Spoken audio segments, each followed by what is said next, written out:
Hello, everyone. Welcome to episode number whatever it is of Me, You, and the Universe. And if you're watching this on the day of its release, today is my birthday. Um, I don't have a title yet for this episode. So I guess I'll figure it out and you'll see it when I release it. But today is about a new level of vulnerability. And I'm expressing that, I've got no makeup on. You rarely see me without lashes. I got my edges done, but this is new and it's scary because,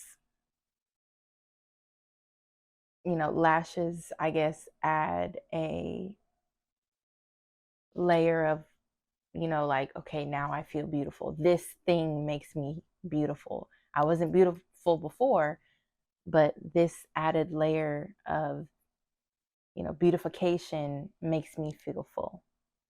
And I struggle with that a little bit of, well, if I don't have my hair done, if I don't have my lashes done, if I don't have my eyebrows dyed, if I don't have my nose rings or my earrings or jewelry, I'm not beautiful without them. And that's not true. That's not true. I know it's not true.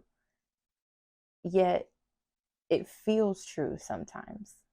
And when it feels true, I'm at my lowest. So just kind of picking myself up and challenging myself to film an episode with nothing on my face, no glasses, no lashes, no extra hootie da. It's scary. It's new. It's vulnerable. And we're going to get into some personal questions. I'm going to kind of structure this as like an interview for myself so y'all can get to know me. I mean, I think if you've watched an episode or two before, you know a little bit about me, you know how I think, or what's important to me. But this interview type session allows me to open up a little bit more, dig a little deeper than I normally do. And again, y'all, before we start, we have our traditions. Let's get to the traditions first. Now, do you have your water? Let me ask you that. Go ahead, get your water. Pause, get your water, come back, and let's take a drink together. Okay, I'm assuming that you have your water ready. Let's go. Take a sip. Mm. Love a good swig of water. And if you're feeling up to it, I have my little, my favorite little wine, my cupcake Moscato, because I like dessert wine. I like sweet wine. I am not a real wine drinker. Don't hand me no red Merlot Sauvignon Blanc. It should taste like juice. Thank you. Cheers. And are you prepared? You might want to jot a couple things down. Grab a journal, grab a notebook, grab a piece of paper, a pen, a pencil, whatever you feel like you need to feel present in this moment, to feel prepared. Now, we're going to do our breathing exercise, how we always do. You're going to breathe with me, you're going to get present, and you're going to open yourself up to new information, things you might not understand, things you might not agree with, things you might not know, and things you might want to hold close to your heart. Now, close your eyes, put both feet on the ground if possible, open your palms because we are receiving. We are ready to receive, right? Okay, close your eyes. And we're going to breathe in deeply and exhale, right? Ready? And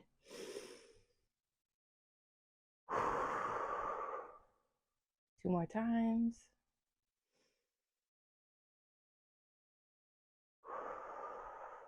And on this last breath, we're going to hold our breath for 3 seconds. Ready? 1, 2.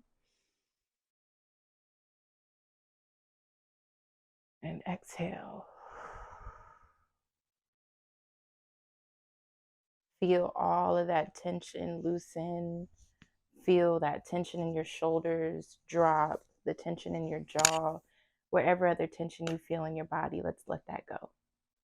Let's let all of that go. This is a new experience. This is a new field of energy that we're entering. So let's prepare ourselves to be in that. Okay, now let's get started. I have a couple notes. So y'all know I like to come prepared. I'm not good at things. Well, okay. Well, let's stop there. Let's talk about language real quick. Um, Language is important because when we say we're not good at things and we can't do things and, well, I'm not this and I'm not that, you aren't making that true. Because never in my life have I heard somebody else say, oh, you aren't good at this specific thing. And usually I'm the only one thinking about that. So, and I've never heard that come out of somebody else's mouth. Because I'm the one telling myself that. I'm the one saying, oh, well, you're not good at, spontaneity of talking and this, is that, and the third. I am. I am good at it. I am good at it. But I prefer to be prepared. Okay? With a couple notes. And just some background. Like, I found this poem on Instagram. I was scrolling one day, found it on Instagram. And some of the questions I'll be asking, found them on Instagram. And I thought of a couple more, to answer myself. And I'll figure out the Instagram and I'll, make sure that they get their credit. I'm going to read this poem and I'm going to talk about it for a little bit. It's called The Path. I'm following this sort of path. I can't really see the path. I don't know where it leads. I'm kind of just on cruise control. Sometimes it just feels like life is just working things out as I go. Other times it feels like life is giving up on me. It's funny how that works. We feel comfortable to just let things happen. Maybe it's trust in a higher power. Maybe it's sheer stupidity. Maybe it's a bit of both. I guess in the end, it doesn't really matter, does it?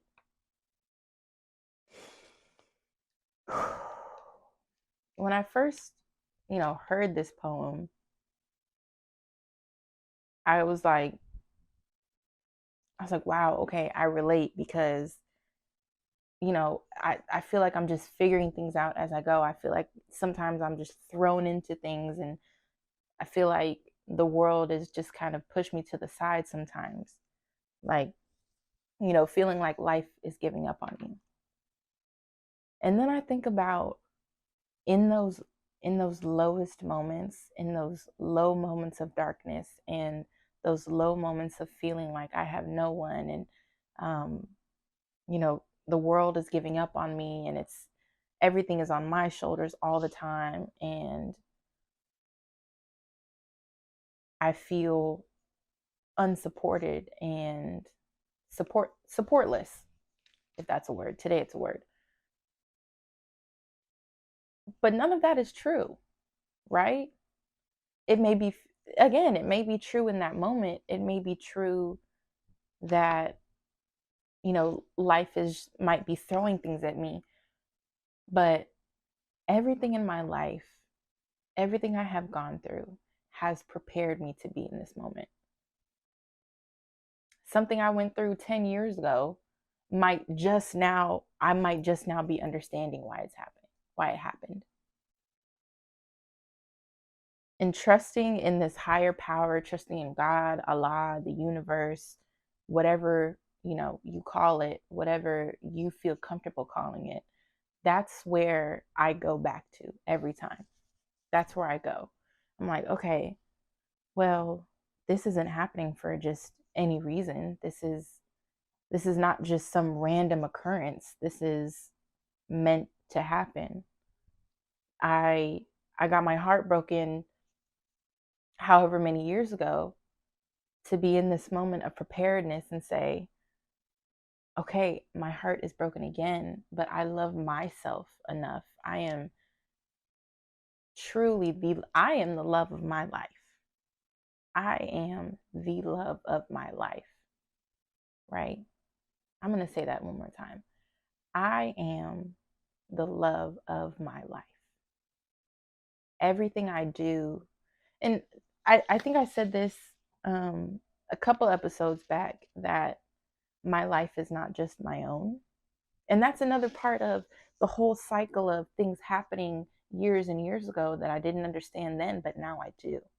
Because my dad told me years upon years ago that your life is not your own. The people you love, oh, here I am tearing up. Because it's true. It's true. The people you love own your life. And why that's true is because half the time, subconsciously, I am not just thinking of myself. I'm thinking of, wow, my mom would be so proud of me. My mom, she is, but, even through everything that I might not tell her about my accomplishments or wins or whatever, she'd be so proud of me. Because at the end of the day, everything I do, everything I am working towards is because the people who have poured their life into me, the people who have poured their love, the people who have poured their time, their energy, their expertise, their knowledge, they have poured that into me for a reason. And everything they have poured into me, I'm pouring back into the world. Half of what I've shared in these episodes, my dad taught me years ago. Half of what I've talked about is what my mom is sharing with me now. And I think about not only the people who love me, but who I love, my family, my friends. And it's not like, I'm not saying that everything I do is, to make someone else happy. That doesn't matter. I should be doing what makes me happy at the end of the day. I should be pursuing a dream of mine. However, I am giving grace and gratitude and shout outs and love right back to the people who helped me realize that. And even through, nasty breakups and friend breakoffs and, crazy arguments that end in foul language, everything has helped me realize, everything has helped me to realize things about myself that I either want to up level, improve, elevate, or things that I'm like, wow, you really called yourself out in that moment. You flipped a switch that allowed you to access a different part of yourself in that moment. Because something happened maybe a week or two ago in my life that I could have gone down such a sour path, such a dark and mean journey. But who does that serve? Who does that serve? Would that actually make me happy? Would it make me happy? At the end of that sour path, will I find light? Will I arrive at light? Will I be in a space of light? No, I won't. Because that path is never ending. A sour, dark, mean, and just overall nasty path just continues and continues and continues. It is a choice to take a different path. It is a choice to live in love. It is a choice to live in light.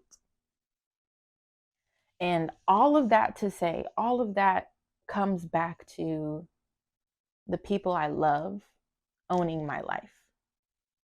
And maybe ownership is not the right word, but I live my life for the people I love because I know they love me right back. I live my life for the people I love. And even saying that, I might not understand how to put that into words and what the meaning is behind that. So I wish I could like pick the right words to explain what that means, but I hope you understand what I'm saying through all of that story. I hope it paints a picture for you as to what I mean when I say I live my life for the people I love. I mean, and it's not to pay anyone back. My mom, I mean, I owe her my life. I owe my dad my life, my grandmother, my grandfather, my cousins, my aunts, my uncles, my baby cousins, my nieces, my nephews.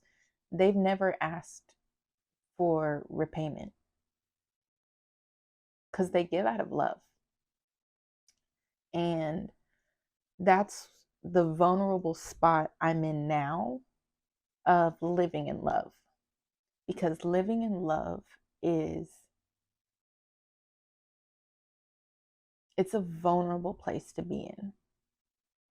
It's so easy to put 10 million walls up and protect yourself and want to cut yourself off from the world and say,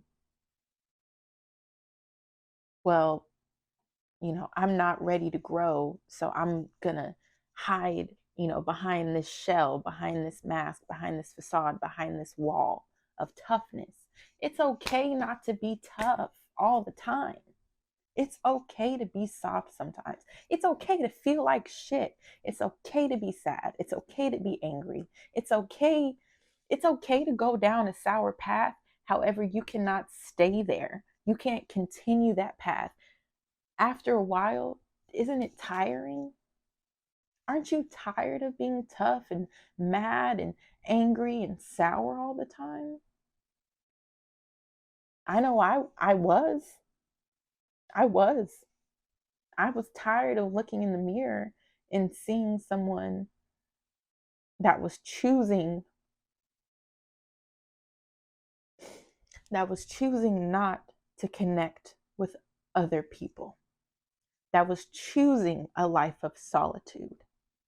That was choosing a lonely life. And things happen in our lives that make us want to protect ourselves. That's okay. That's okay. There are times, when it's necessary to protect yourself. And everything I'm saying, take it with a grain of salt. I mean, I'm not saying that you need to walk down a dark alley, go to the most dangerous part of town and live in love. I'm not saying that. I'm saying that when you live in love, when you live in light, you are opening yourself up to a higher state of consciousness, to a higher human being experience. We're human beings. We are social beings. We are connected in so many ways. We are sharing this experience of the universe with 8 billion other people. Maybe 10 billion at this point. I don't know. The world is running out of space. I don't know. But when you live in light and love, you open yourself up to human connection. So I encourage y'all to let go of the need to protect yourself and the need to resist growth and the made up need to resist growth, the made up need to resist change. You can't stay the same forever. You know that, right? You can't. I hope you look back to a year ago. I hope you look back to a month ago and you don't recognize yourself because you have gone from, not that this is super low, I don't know, we're like, this is you as a baby and this is you now, but you know, this is you last year and this is you today.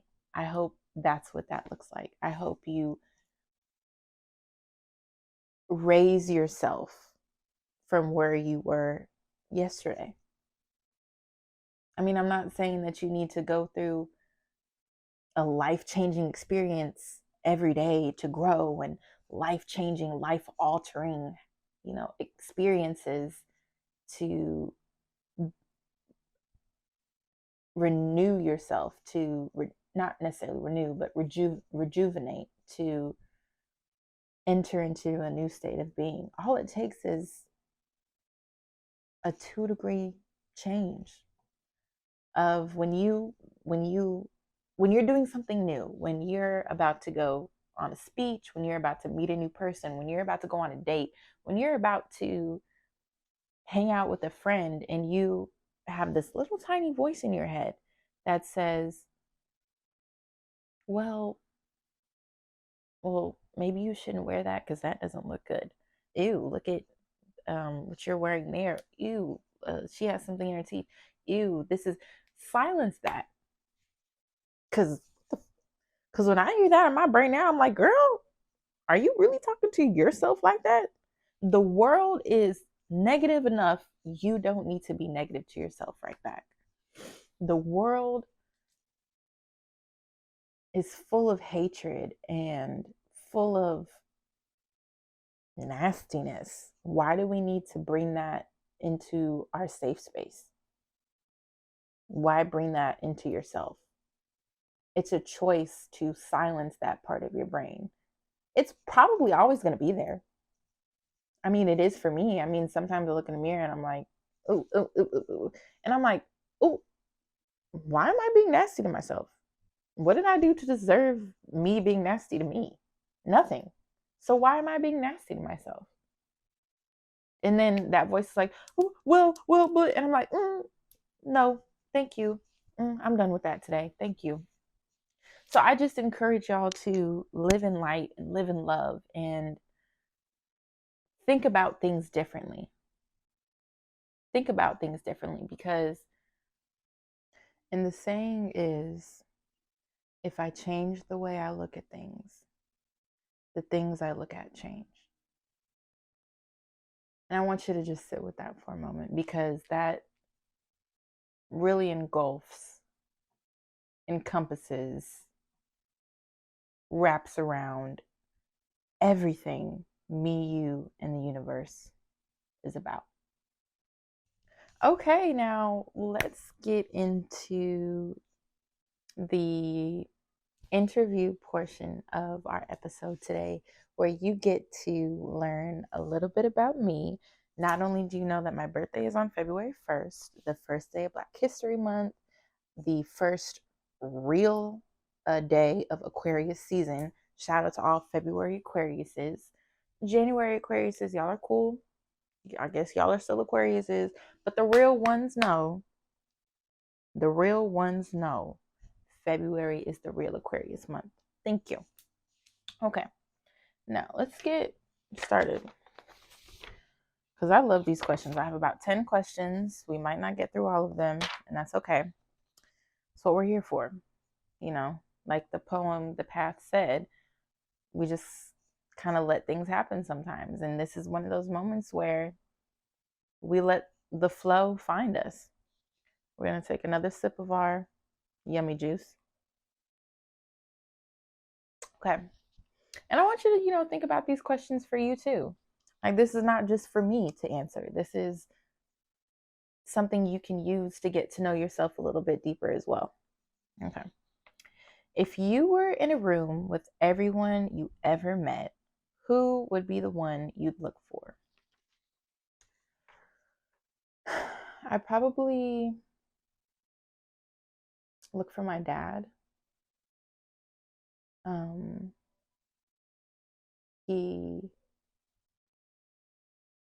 kind of taught me everything that I'm sharing with you now, or at least introduced me. I'd look for him. I'd look for one of my friends from high school, Alicia. She it was one of the smartest, nicest, brightest people I've ever met. She was the one of the realest friends I've ever had. And I think that's the only friendship that I regret losing. And then I'd look for Amanda. Um, I won't explain anything behind that because that's really just for me and her to understand how our lives intertwined. But Amanda, if you're somehow watching this, somehow hearing this somewhere, I would look for you. If someone gave you a box with everything you ever lost, what is the first thing you would look for? I would look for, and funny enough, I lost this last year. I don't know how. I don't know. I literally don't know where it is. And it's bothered me ever since I've lost it. It's a white stuffed owl. I got it at the Desert Museum in Arizona with my granddad. And if you knew my granddad was the cheapest man you could meet. I mean, so, and if he spent money on you, any amount, that man loved you. And so he took me to the Desert Museum. He bought me, some lunch at the museum. And when I told my mom that, I was like, she was like, he bought you lunch? What do you mean he bought you lunch? He didn't sneak a sandwich in his pocket or something? And then he bought me that stuffed owl, and I had it ever since. I think I was like in elementary school when I first got it. And so I look for that because it really did break my heart when I lost that. That was just something that me and my granddad shared. That was just ours. Oh, the tears are just coming. This is what it means to be vulnerable. You are getting to know me in one of the most vulnerable states of my being right now. And I really appreciate y'all, allowing me to do this. Okay. Next question. If you had the chance to relive one day of your life, which day would it be and why? I can't remember what Christmas, but Christmas where literally the whole family was together. My cousins, my granddad, my grandpa, my aunts and uncles, my dad, my mom. We were all together in one house at one time. And the huge Christmas tree was up. There were presents scattered all around the living room because they couldn't fit under the tree because everybody brought suitcases full of presents for everyone. And the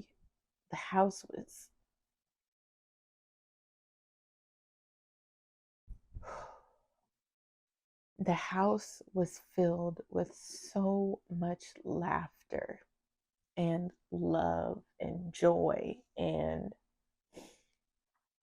that's what it felt like. When I think of what family means to me, I think of that moment where everyone was together.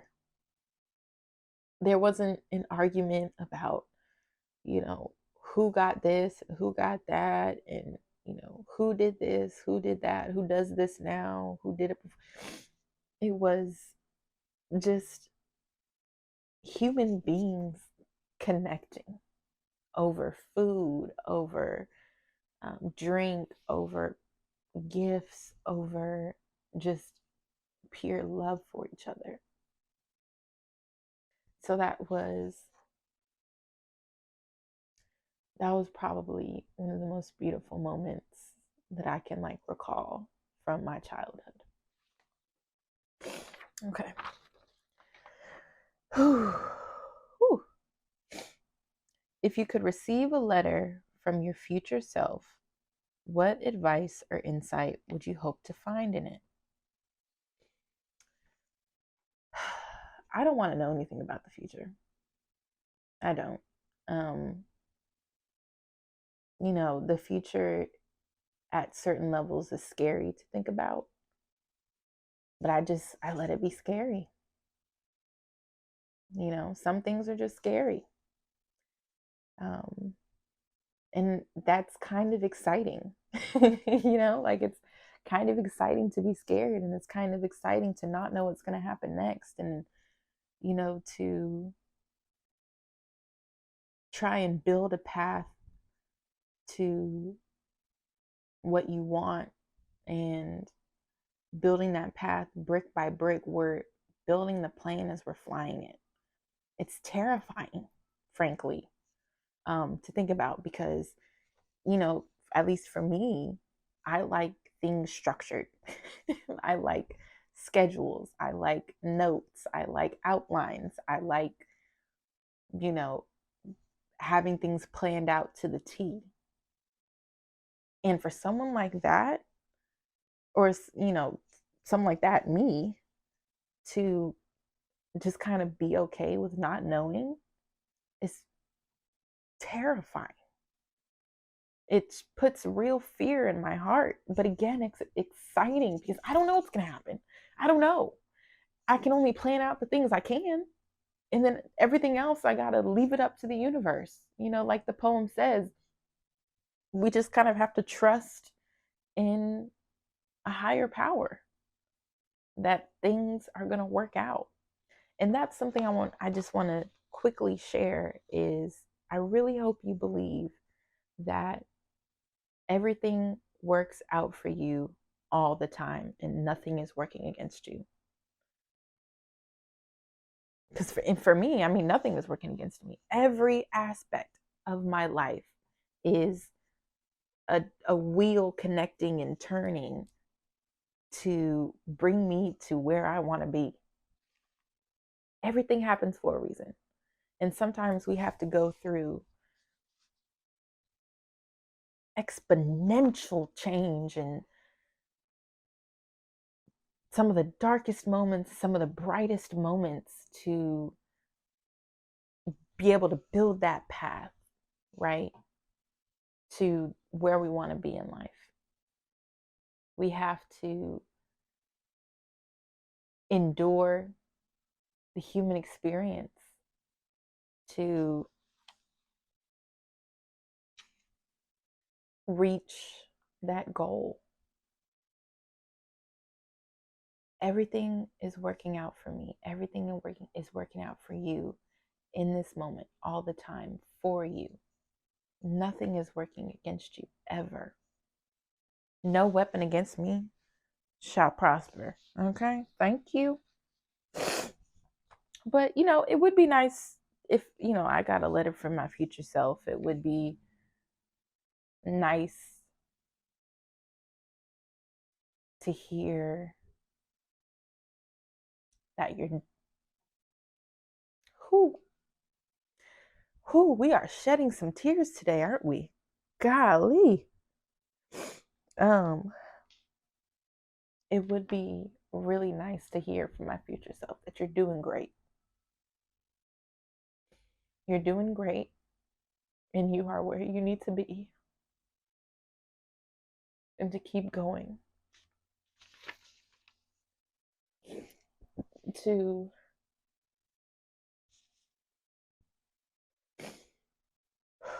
That you may go through some of the craziest, excuse my language, craziest shit, but you keep on. Right. You keep on. Because no one is going to stop you but you. No one is going to prevent you from doing anything but you. The only thing that can work against you is you. So just kind of affirming. If I were to get a letter from myself, I would just want to be affirmed. Okay. Whew. goodness, can we stop crying? Like I'm tired of crying. And to that, my mom would probably say, no, you need to cry. You need to release. Leave me alone, mom. Anyways, question number 5. We're halfway through, y'all. Imagine you have a chance to revisit a moment from your past. Which moment would you choose, and what would you do differently, if anything? Okay, this one, this is where the real vulnerability comes in. And this is, I think, where some more tears are gonna fly. And this is where y'all really get to see a side of me that I don't show and that I don't talk about.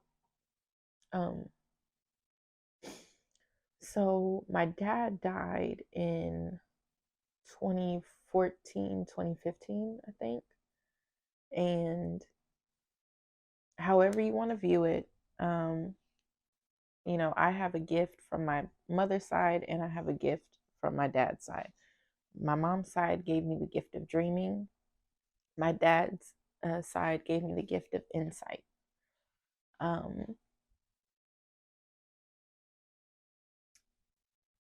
So just to give a little bit of context as well, my dad's mom, my grandma, and my dad fell out a couple times. And my grandma on my dad's side knew that she was about to cross over. And she made amends with my dad. And then, like a month later, she passed away. My dad, let's take another sip of juice.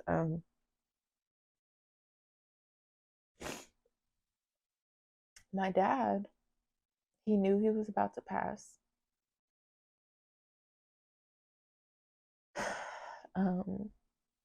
And my mom and my dad were separated at the time. And he lived 2 streets over. So I would frequently just walk to his house. I'd get mad at my mom and say, I'm going to my dad's house, and just walk to my dad's house.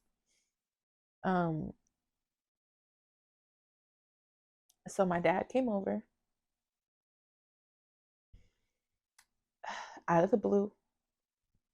And at this time, I was a daddy's girl.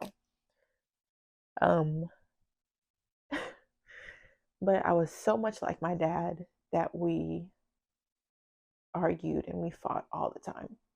All the time.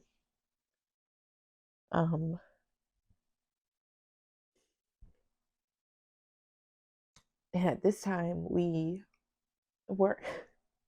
weren't talking to each other because we were mad at each other. And it was so stupid. I don't even know what we were mad at each other for. It was something stupid. It always was something stupid because we would fall out for like a week and then I'd go to his house and I'd just we'd be besties again. My dad was my best friend. We were so much alike. We would butt heads all the time. So we fell out and we were in an argument for like, I can't even remember what it was for, but like maybe like a week. So my dad came over out of the blue. Hold on. Okay. My dad came over. He talked to my mom about something. And then he came over to me. I was like painting or drawing or something. And of course, I like a petty child, I was ignoring him because I was mad at him, obviously. Daddy's little princess is mad at her dad. So I ignored him and he was telling me,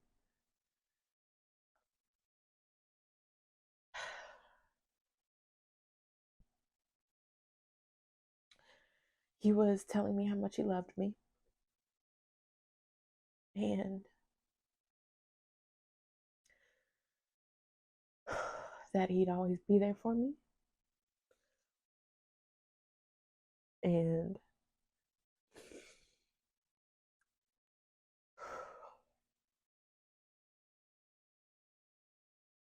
that he'd always be around no matter what.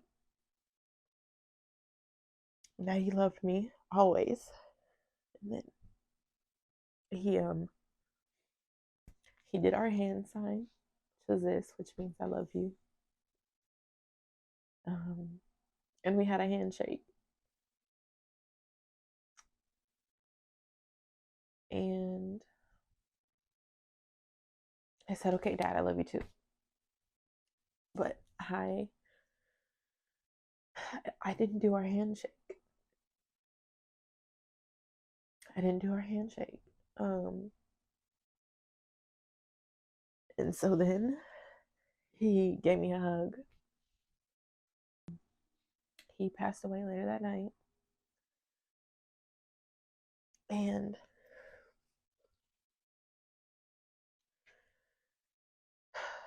I mean, of course, I've beaten myself up over it for 10 years now, I think. Almost 10 years. I've beaten myself up. But I know my dad loves me. I mean, he was an artist. He was a creative for a living.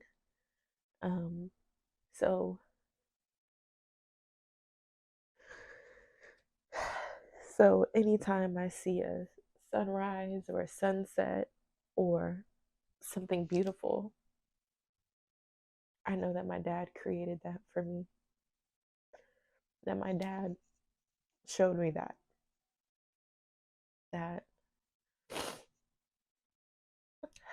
he is loving me from the other side.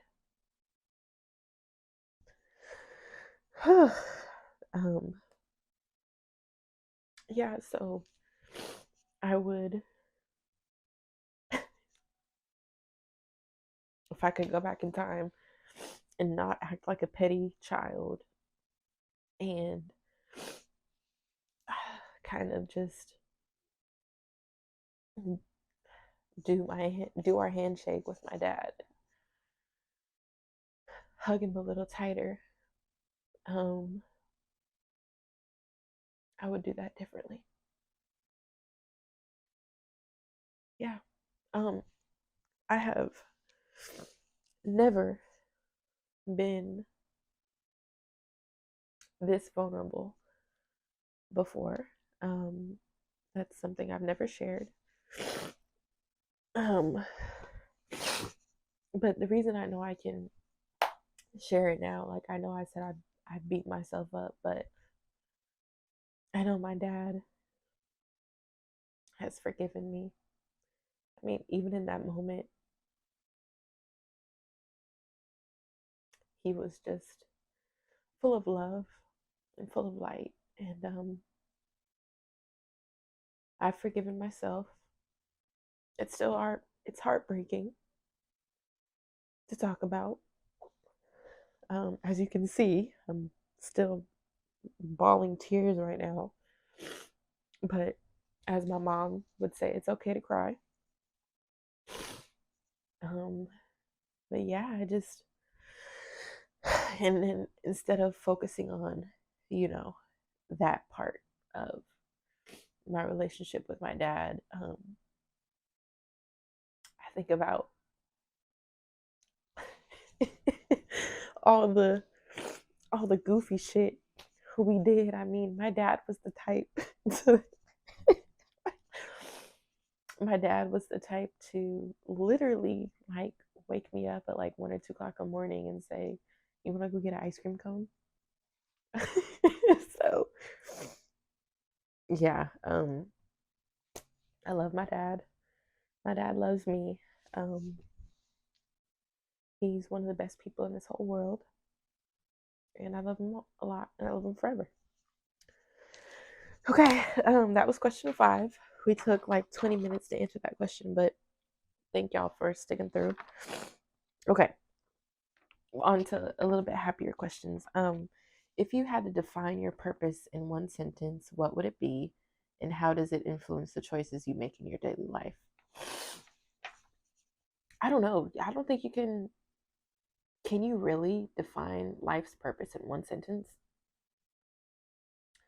I think I can do it in like verbs, in several verbs: to create, to give, to love, to live, to lead, um, to share, to experience, to eat, to drink, to laugh, to giggle, to cry, to yell, to scream. I mean, my life's purpose is a bunch of verbs stuck together, I think. Um, and how does it influence my daily life? I love every day. I live in love. We just talked about that earlier. I live in love. I live to love. Maybe that's my. I don't think that's my life's purpose, though. I don't think I live to love. Because I live in a place of love, but that doesn't mean I love everything. Um, yeah, I think it's just all those verbs stuck together. Um, and it's a choice every day for me to give, to create, to lead, to be patient, be kind. Well, those are adjectives, but I mean, it's a choice every day that I make. It's a conscious choice, and it influences, those string of verbs influence everything I do. I mean, it influences this entire platform. If you could give your younger self, one piece of straightforward advice, what would it be, and how would it have made a difference in your personal growth? Um, those friends that you think are your friends are not your friends. They are not your friends. They are not your friends. They are not your friends. Your mom is right. Um, well, overall, your mom is right. Your mom is right. Your mom is right. Your mother is right. Listen to your mom. Listen to your mom. Okay. Consider a snapshot of your life 5 years ago. Okay. I got it. What's one small change you've made since then that has surprisingly contributed to your personal development? Um, well, 5 years ago, I was 18. Um, I was young and I was dumb, and I was really willing to risk it all on everything. Um, and I think I've just been a lot more deliberate and a lot more observant about what I want for myself and what I want for my life, and who I want in my life. I stopped worrying about how other people, instead of worrying about how other people feel or felt or feel, um, instead of worrying about it, I switched it to considering. Um, because worrying about how other people feel, I let that control me and control my decisions. And I just ended up in a place where I didn't really want to be. And then once I, switched from worrying about it, letting that make my decisions for me, I started considering other people's feelings. I can consider your feelings and still do what I want to do. It may have an influence or an impact on the decision I end up making, but I'm not going to let how you feel control me and control what I do. Okay, imagine a toolbox for self improvement. What are 3 simple tools or habits you would include, and how do they help you navigate daily challenges? 3 things.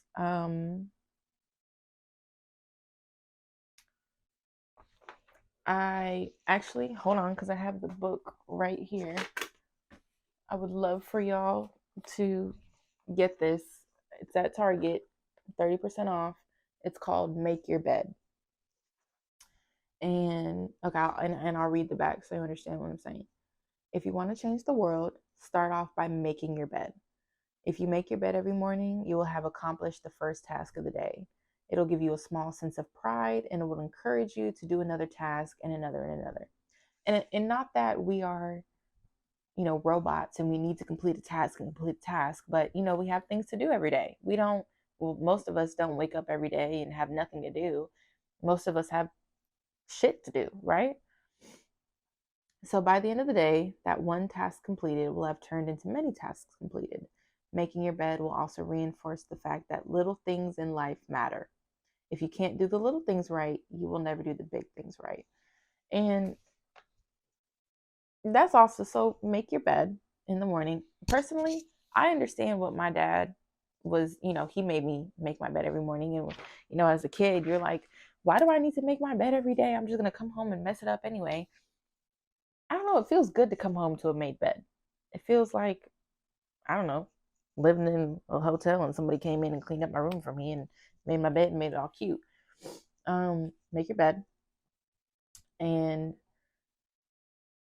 just like the back of that book said, do the little things right.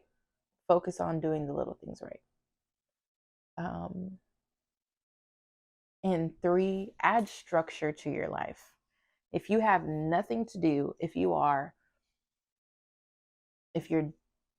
jobless, if you're not in school, if you quite literally wake up every day and you have nothing to do, add structure to your life. Give yourself something to do. Find a new hobby, find a new outlet of creativity. Not something that you feel like you have to do, but something that you enjoy doing. Find something that you enjoy doing and add it into your life. And structure your life, right? Create a goal list. I mean, I think it's really helpful for me to have a big old calendar. That's what I'm keep looking at. A big old calendar that helps me plan out and visualize my month. That really helps me. I like structure. So things in my life need to have structure. No matter how uncontrollable things are, there's stuff that I can control. And so I let go of things I know I have no precedence over. And those things I just kind of have to let happen. But the little things that I do have control over, and the little things that I do that I can focus on, I structure that. Okay, last question. Last question, y'all.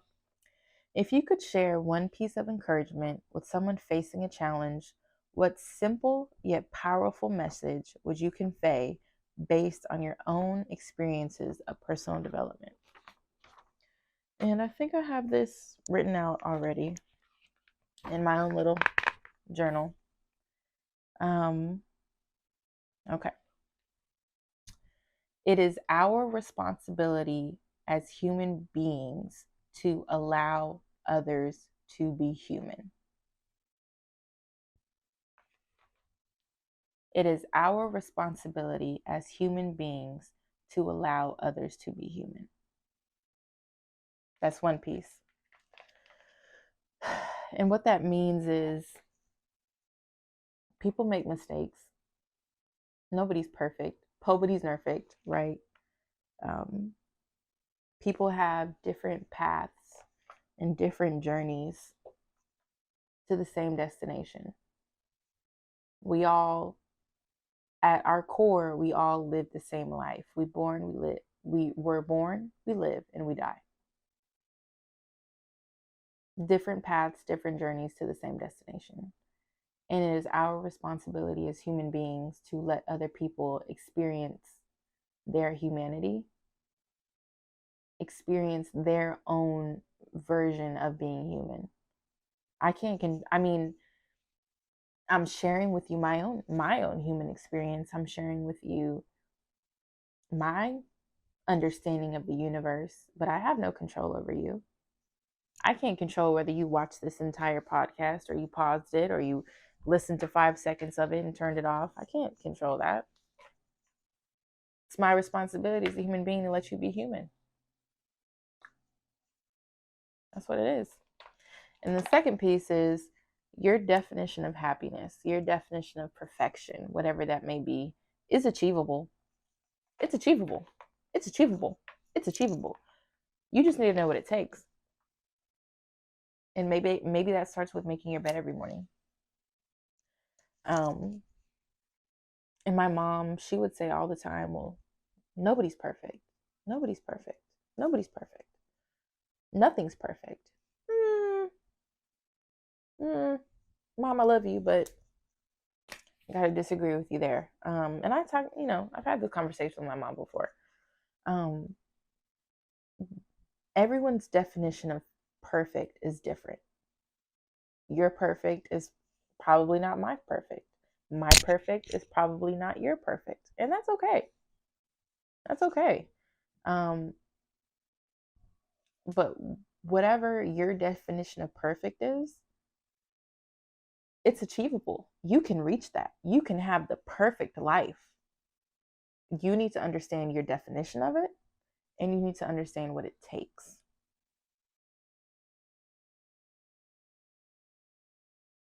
And like I said, maybe it starts with making your bed every morning. Maybe it starts with waking up 10, 15 minutes earlier and just staring at the ceiling for a moment and getting present, getting yourself mentally prepared for the day. Maybe those 10 or 15 minutes is you praying to whoever and whatever you believe in for strength during the day instead of just waking up and getting to it. It's little steps. It's the little things that help you achieve what you want in this world. It's the little things. It's the little things in life. Okay. I think that's it for today. Thank you. This was one of the most emotional and vulnerable episodes that I have ever filmed. I don't want to say it may be the last, because that again is putting that wall of protection up. But this was new for me. It was scary. It's probably going to be terrifying to release this, but thank you. Thank you. And I hope to see you next time. Until next time, me and the universe fans. Bye.